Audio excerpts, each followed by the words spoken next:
Now, another unique thing about sharing is what you pour out creates capacity for more. You must be willing to do the things today others won't do, in order to have the things tomorrow others won't have. Because it's those moments of feeling discouraged or feeling like you're not good enough that makes you feel like settling is your only option. Most people don't reach their dream out because of failure. Most people don't live their dream because they give up. You see, it's not the failure that stops us, but that most stop at their first failure. Those who succeed don't stop at one failure. They don't stop at 10 failures. They don't stop at 100 or 1,000 or 1,000,000. They say, this is my goal, and I will do whatever it takes to achieve it. I will learn the lessons from any failures. I will learn faster. I will work harder. I will work smarter. And I will not quit until my dream is a reality.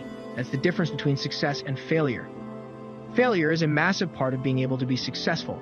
You have to get comfortable with failure. You have to actually seek failure. Failure is where all of the lessons are, you know. When you go to the gym, you work out, you're actually seeking failure.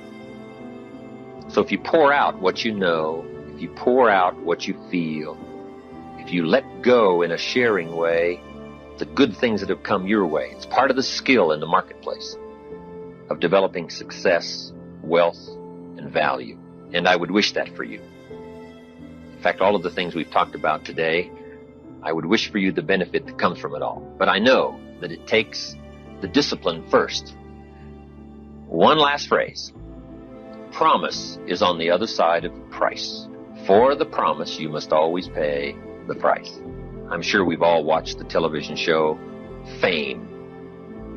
That's why the book of life said the road to life is straight and narrow, and few there be that find it, because few there be that are willing to do the things today others won't do, in order to have the things tomorrow others won't have. What are the things that others won't do? Number one, make discipline a major force in your life. How many of you know if you'd have been more disciplined, you'd be further along to reach your goals right now? Socrates said the undisciplined life is an insane life. The road to life is straight and narrow because few there be that are willing to discipline themselves. Here's something else that most people won't do. Make it okay to fail. A lot of people, 85% of people, allow their fear of failure to outweigh their desire to succeed. Where the teacher says, here's where you start to pay. If you want the glory of the stage, and not just the glory of the stage, but a glory of a unique family, if you want the glory and the recognition of a unique enterprise, if you want the glory of a job well done, you got to pay up front. And this is part of the pay. But once you get a taste of value, you don't mind paying the discipline. So I want to thank you today for letting me come by and have a chance to visit with you. And I wish for you all these good things that come from paying the price. The next time we get together, I'm sure we'll be able to trade some stories about the value we've gotten from sharing with each other today. Thank you for inviting me. See you next time. Develop the ability to share. Pass along to someone else. If you picked up a good idea today, pass it along. Don't let it stay. Pass it along. Repeat after me, please. Anything that's worth doing is worth doing badly. Yeah, see, anything is worth doing right, as we have been taught, if you know how to do it. But if you don't know how to do it, it's worth doing badly until you get it right. I bet you, and I wasn't there, I bet you that when Bishop T.D. Jakes first stood up to preach, when he gave his trial sermon, he did not have the command, he did not have the mastery, he did not have the confidence, he did not have the depth, he did not have the capacity to translate and milk scripture like he did last night when he first started out. Now write this down. You don't have to be great to get started, but you have to get started to be great. You want to take your muscles to the point where you get to failure because that's where the adaptation is, that's where growth is. Successful people fail a lot, they fail a whole lot more than they succeed. They extract the lessons from the failure and they use the energy and they use the wisdom to come around to the next phase of success. Gotta take a shot, you have to live at the edge of your capabilities, you've gotta live where you're almost certain you're gonna fail. The reason for practice. Practice is controlled failure, getting to your limit, getting to your limit, getting to your limit. You can't lift that, you can't do that until you get to the point that all of a sudden your body makes the adjustment. And then you can do it. Failure actually helps you to recognize the areas where you need to evolve. So fail early, fail often, fail forward. Failure makes winners stronger, failure makes winners hungrier. But it makes most give up, it makes most feel worthless. Talk to your grandfather. Grab an older person. Just hear them talk. And the only thing that pains them is not failure. It's not disappointment. It's regret. And when I talk about never settling, I'm not talking about your food. I'm not talking about your hotel. I'm not talking about anything tangible. I'm talking about your life. I'm talking about your dreams. Don't give up, man. I want you committed to the goal, because sometimes the strategy didn't work. That doesn't mean the goal is not attainable. Don't ever fear starting over. You need to change your strategy, not give up on the goal. The goal is still the goal. Let's redirect, let's refocus, let's regroup, let's retool. Let's try another way, but don't give up on your goal. Are you hearing what I'm telling you? I didn't wait for the world to say I was one. I told myself I was one. And once I told myself I was one, everything around me started to support what I was saying. So victory, all right? Hope. You have to believe it when you cannot see it. You have to speak it when it's not serious. You have to speak it and say it's so that it can become a reality. What's it worth to you? Because if you can speak it, if you can say it, you're going to eventually get to it. Are you hearing what I'm saying? If you could speak it, if you could say it, you're going to eventually get to it. All right, listen to me very closely. My last one. You got to get this one in your spirit. You have to take residence with it. All right, you got to take residence. You can't be playing with it.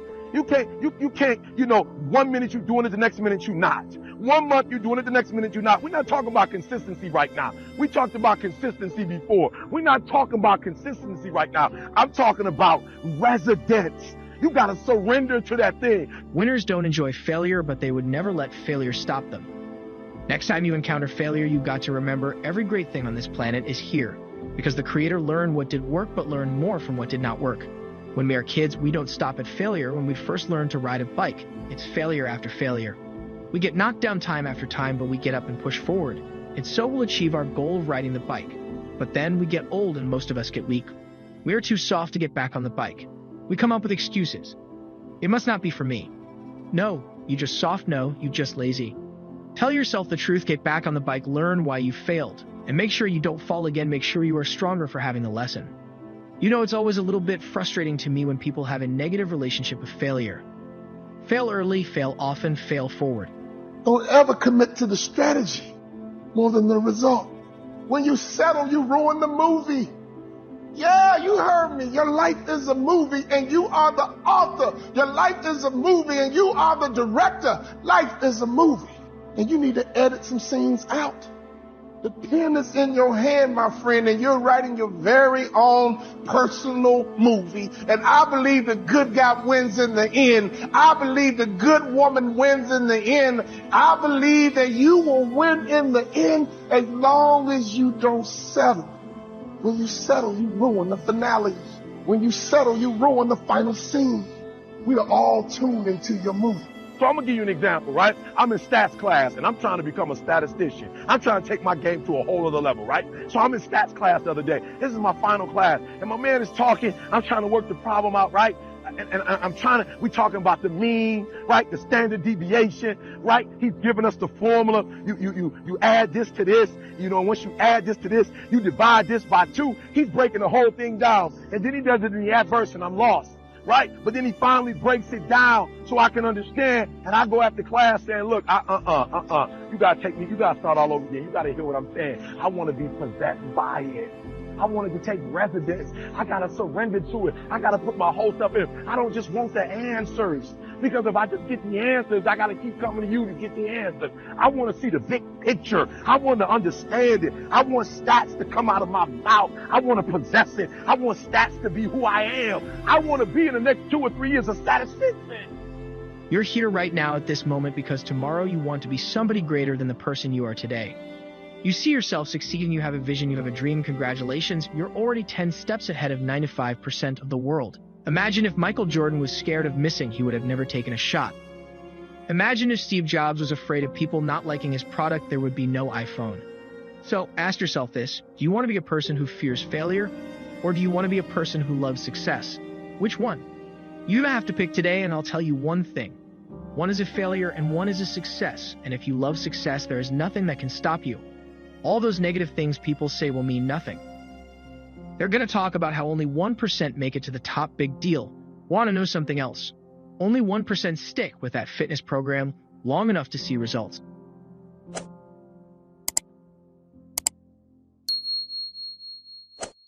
Hi, welcome back to Mind Control, where we inspire and motivate you.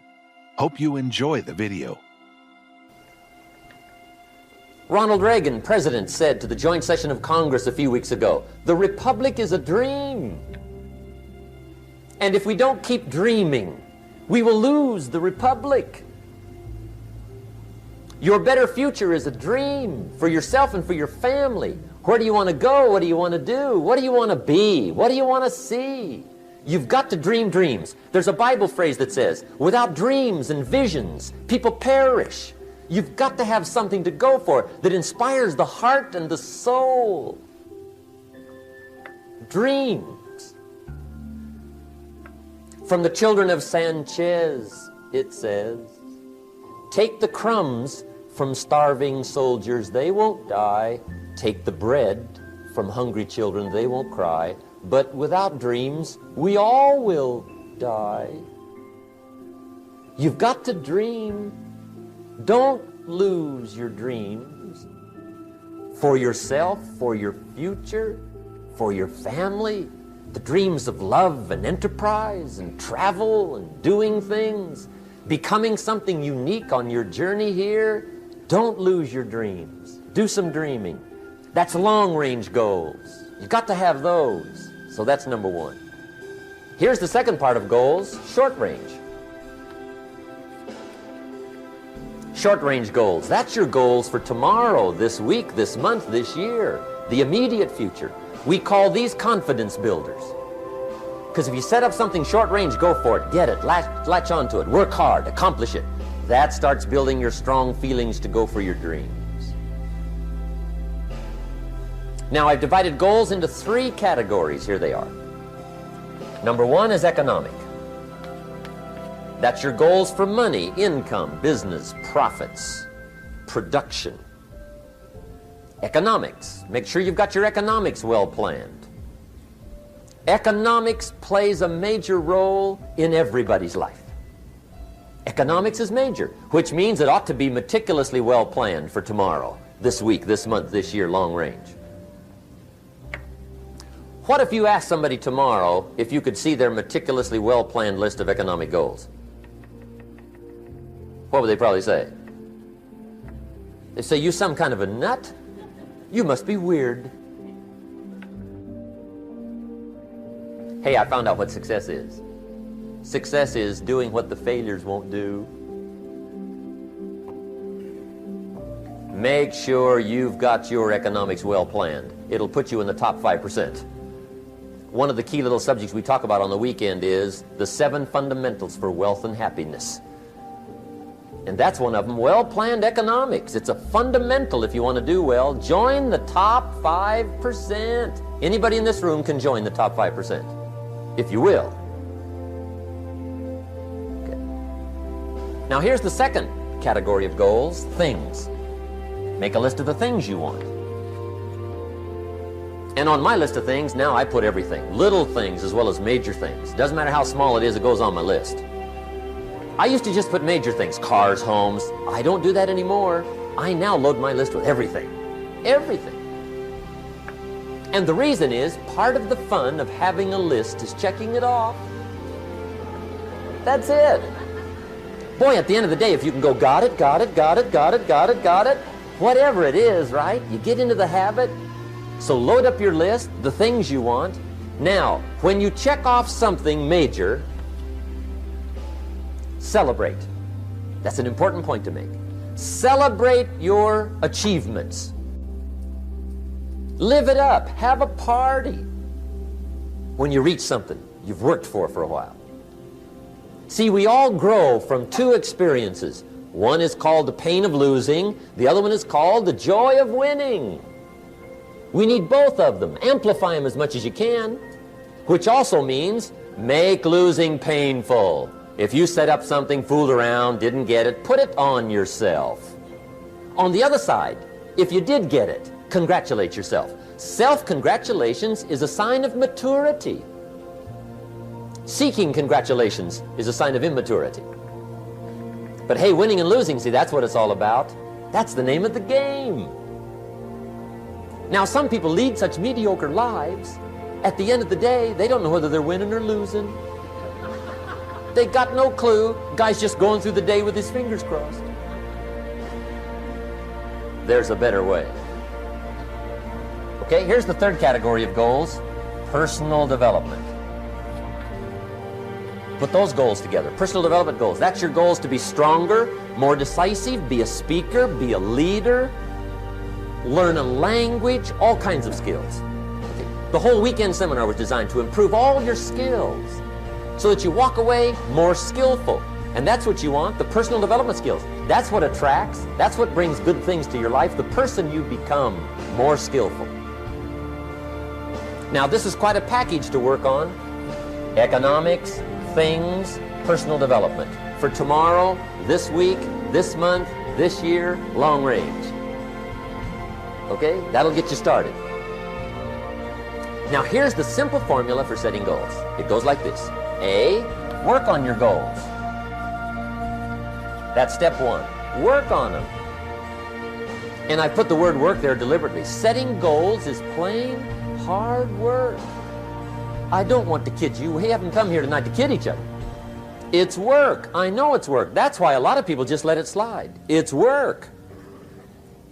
Many people work hard on their job, but they don't work hard on their future. They just let that slide.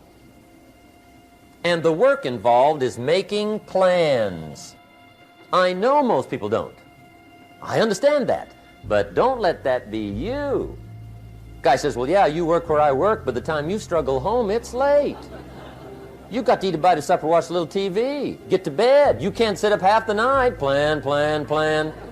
And the guys behind. Good worker, hard worker, sincere. But you got to be better than sincere, working hard.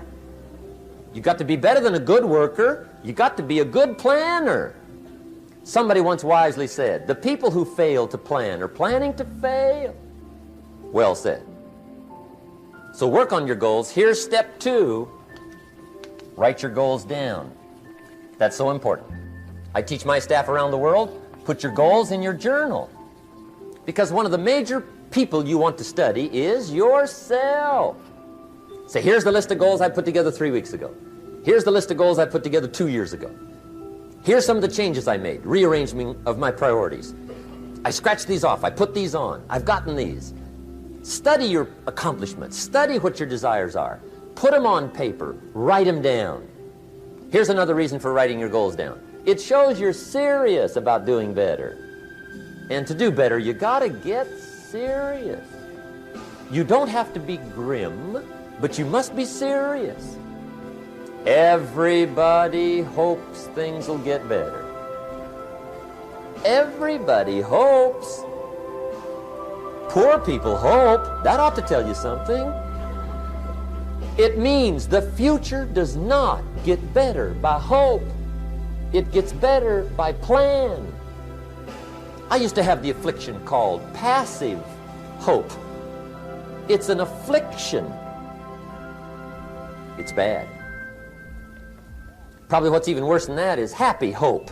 Now that is really bad. That's bad. Happy hope.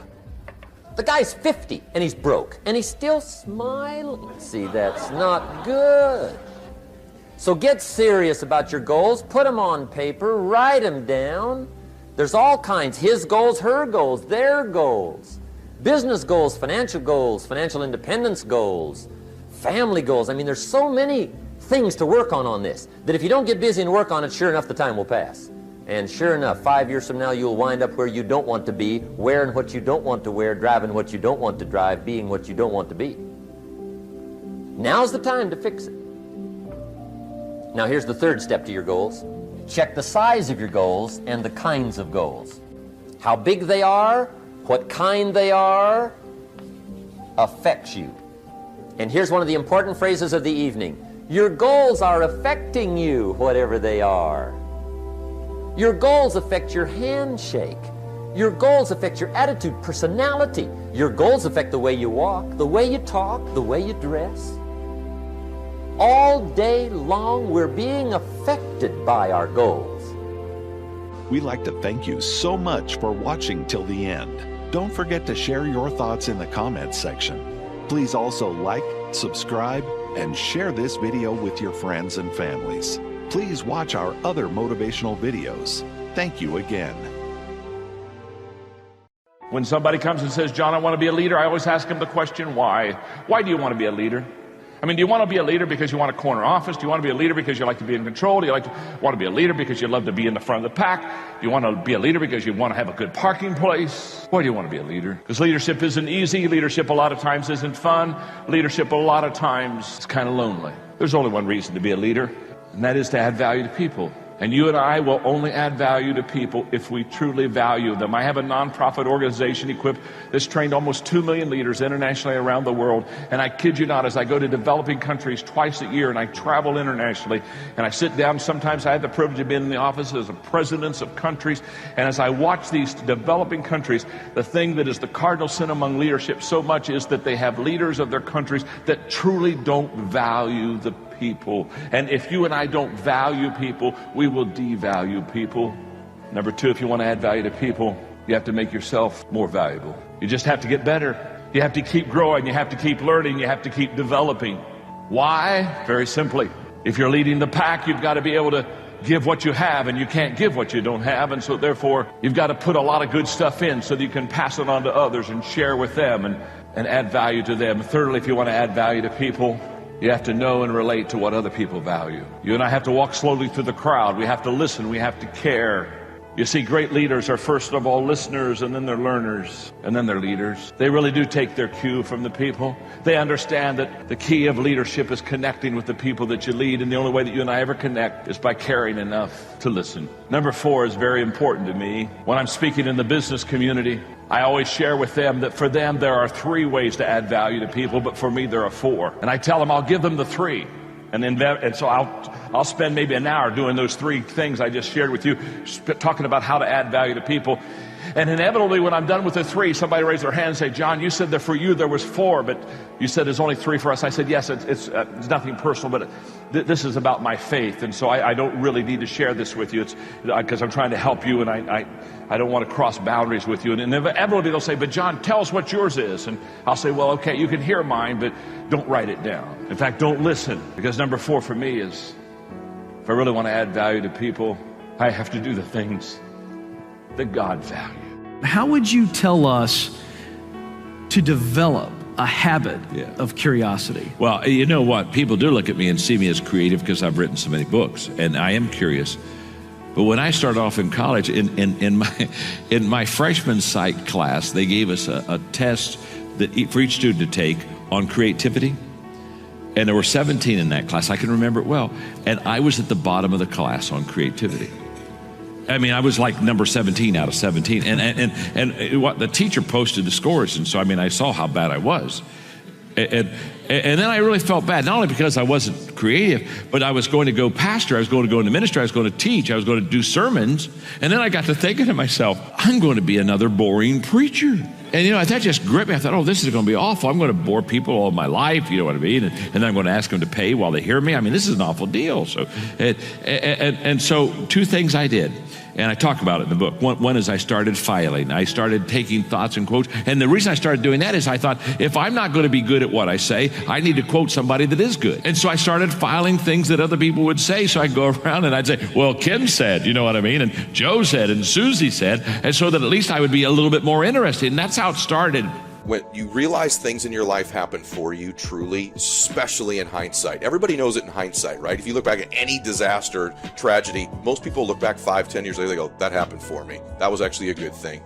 And so I was unemployed. I couldn't find a job. And my old man, my dad, was the best dad role model you could ever have in your life. Hardworking man, good man. He's a better man than me. Has more integrity than me. He's the best man I've ever known. But when I was growing up, my dad had a drinking problem. And so my dad had gotten sober recently, and he was going to these meetings. And he comes home from one of his meetings and says, there's a guy at my meeting who can get you a job. And it's right down the street in San Dimas.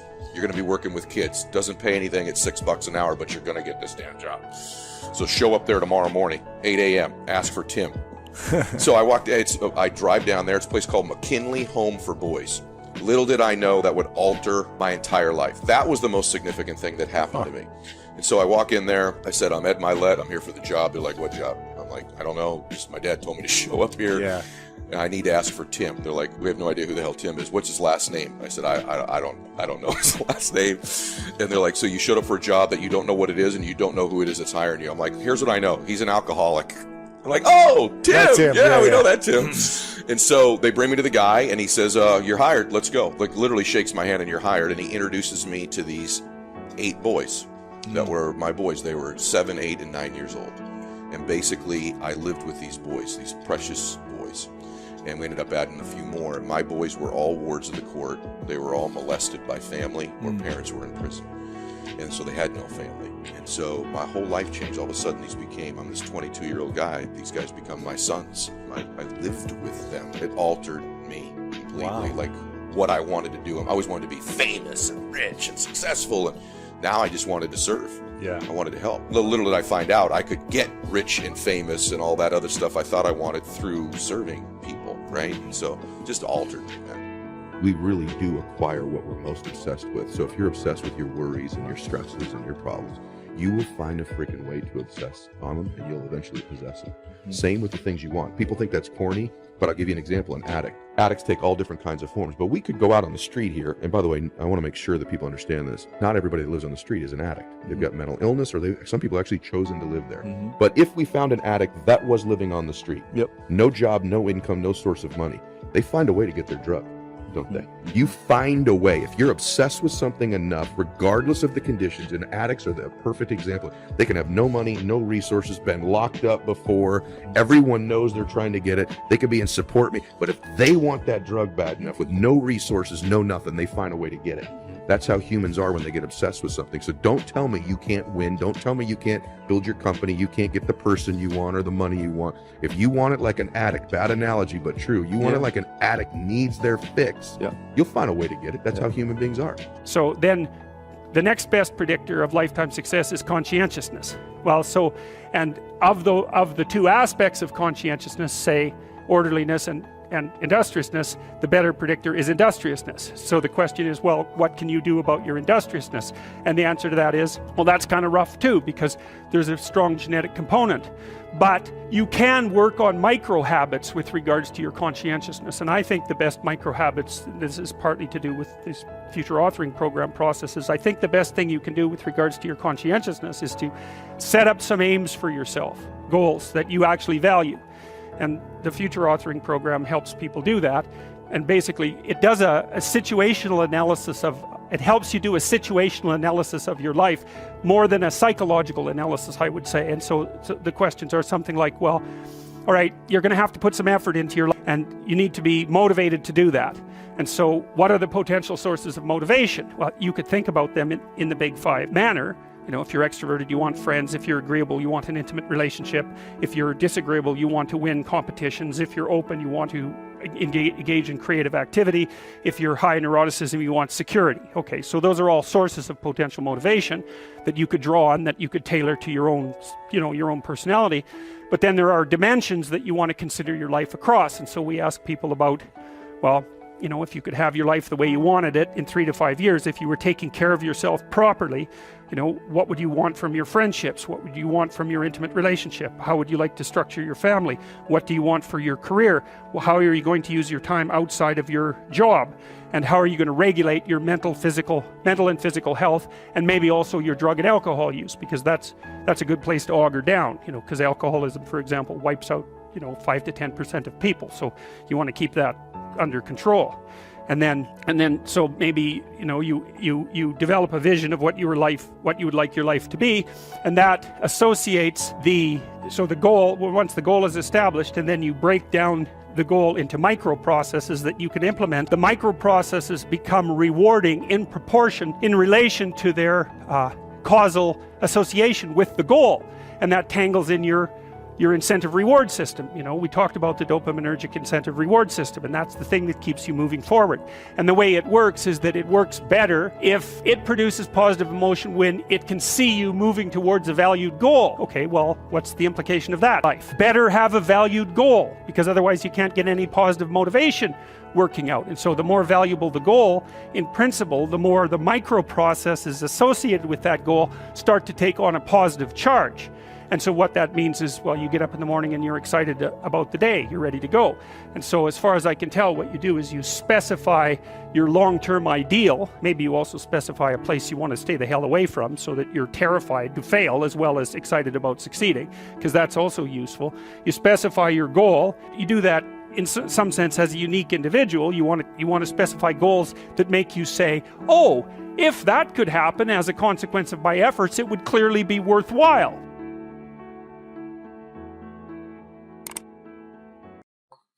I just listen to God a lot, tell you the truth. God, I have a dream, and God will tell me something. I wake up and go do it. And because, see, let me tell you what hurts a lot of people. When you have an idea, when something comes into your imagination, that's not just your imagination. God places everything he has for you in your imagination. Albert Einstein said, imagination is everything. It's the preview to life's coming attractions. So when you have something in your imagination, it ain't hocus pocus. It's actually a preview of a coming attraction that God has for you. He places everything he has for you in your imagination. So if you've been dreaming of your own business, it's because that's what he got for you. If you've been dreaming of a summer home, it's because that's what he got for you. If you keep dreaming of a brand new car instead of a used car, it's because that's what he got for you. He places everything he has for you in your imagination. Imagination is everything. It's the preview to life's coming attractions. Everything in your imagination is God showing you in your mind something he has for you. You just gotta, because they ain't gonna see. You know why you can't tell it to everybody? Because if you want to kill a big dream, tell it to a small-minded person. God has shown you some amazing stuff in your life that you thought was brilliant. Then you took it to your friends and your family, and you shared it with them, and they shot it down. You know why they shot it down? Because they couldn't see it. You know why they couldn't see it? Because God didn't show it to them. He showed it to you. Your imagination is real, man. So when I imagine stuff, I act on it. Because he must want me to have it, or else he wouldn't have showed it to me. And then to quit worrying about how to get it done. The how-to is none of your business. God in the blessing business, man. You got to go with it. So when you have these things in your imagination, wake up and get into action. Stop, oh, well, I need to figure out. No, the Bible don't say figure nothing out. The Bible say ask, believe, receive. Ain't no stuff in the middle. Now, you got to be willing to work, but he don't require you to figure it out. To be able to build something from the ground up. And just because you fail, it doesn't mean that it's over. With every step that you are taking moving forward, sometimes you will get pushed back. But when you get pushed back, you come back strong. You come back with a purpose. Champions cannot be champions without failures. Even when you feel that you're at the weakest point, you got to understand that these failures are going to do exactly what is necessary to help you to build up, to teach you the lessons in life, to understand that you got to get knocked down a few times. And when that opportunity comes for you to rise up with a full heart. Rise up understanding that it is not over for you and that you're just learning something about yourself. You're learning something about your journey. You're understanding that no matter what, failure is required. When these failures come, don't let it confuse you. Don't let it misuse you. Don't just accept it, but understand it. Understand that you got more work to do within yourself.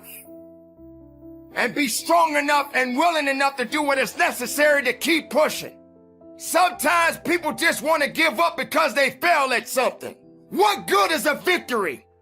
What good is a win if you don't fail? This is what life is all about. How can you build if you don't have nothing to build on? How can you grow if you're not understanding that you got to be on the ground so that you can understand what it means to get up? Do you think it's going to keep you down? Do you think that's all you have left? Do you believe that failure is the only reason that you're on the ground right now? Failure is doing exactly what it's supposed to do. Now, what are you going to do about yourself? What are you going to do to rise up above the occasion? What are you going to do to find the source and the reason and the purpose within yourself to get what is necessary for you to go further than you've ever gone in your life? Don't let failure put you in a position where you feel that you are not worthy of something. You are always worthy of greatness. Greatness belongs to you, but it is not something that comes overnight. Sometimes you're going to have to get knocked down. And getting knocked down does not mean that you stay down. Getting knocked down doesn't mean that you're not breathing. Getting knocked down doesn't mean that it's over. Getting knocked down doesn't mean that you just stay on your back, because that ground is hard and it's cold. Now you got to understand, if you're going to stay down, you better learn how to get up. What do? You want failure to tell you what to do? You want failure to make you feel that you don't have anything left to give of yourself. Failure will not apologize. It is designed to teach you a lesson. It is designed to make you better. Welcome to failures. Yes, there are many people in the world who refuse to fail. Every living human being must fail. You must humble yourself. You must be willing to understand that with a failure, sooner or later, a victory will be waiting for you. But there's always a greater force out there that's maybe a little bit tougher and a little bit stronger than you. And when it comes, you just got to work a little bit harder so that you can overcome it. That may be a relationship that you're facing right now. The workplace may be a little challenging for you right now. Just raising your children may be a little challenging for you. But that doesn't mean that it's over. There's always going to be work to be done. As you think about your goals and dreams, let us say together, it's possible. You got to believe, in spite of the circumstances, in spite of the adverse situations, in spite of the distractions of life, that it's possible that when you have goals and dreams, things are going to happen to you. What does discipline really mean? Discipline is the root of all good qualities. But you have to absolutely apply it to things outside of just waking up early. It's everything. It's working out every day, making yourself stronger and faster and more flexible and healthier. Discipline is eating the right foods to fuel your system. It's about disciplining your emotions so you can make good decisions. It's about having the discipline to control your ego so your ego doesn't get out of hand and control you. I said, empty your mind. Be formless, shapeless, like water. Now you put water into a cup, it becomes the cup. You put water into a bottle, it becomes the bottle. You put it in a teapot, it becomes the teapot. Be water, my friend. You have something special. You can do more than you could ever begin to imagine. If you do what is easy, your life will be hard. But if you do what is hard, your life will be easy. You got to be hungry. People that are hungry are willing to do the things today others won't do in order to have the things tomorrow others won't have. People that are hungry do what they know, not what they feel. People that are hungry believe always strive to get on top in life because it's the bottom that's overcrowded. People that are hungry believe zero excuses. People that are hungry are relentless. They're unstoppable. They practice the 3-yard rule. They talk to anybody that's within 3 feet of them. People that are hungry believe in TTP. Talk to people. And if that doesn't work, TTMP. Talk to more people. People that are hungry, they make it happen. It's about treating people the way you would want to be treated. Doing the tasks that you don't necessarily want to do, but that you know will help you or help your team. It's about facing your fears. It takes discipline to face your fears so you can conquer them. And that's what discipline is. Discipline means taking the hard road, the uphill road, to do what's right for yourself and for other people. It's so often the easy path. The easy path that calls to us to be weak for that moment, to break down for that moment, to give in to the desire and the short-term gratification. But the discipline will not allow that. The discipline calls for strength and fortitude and will. It won't accept weakness. It won't tolerate another breakdown. The discipline can seem like it's your worst enemy.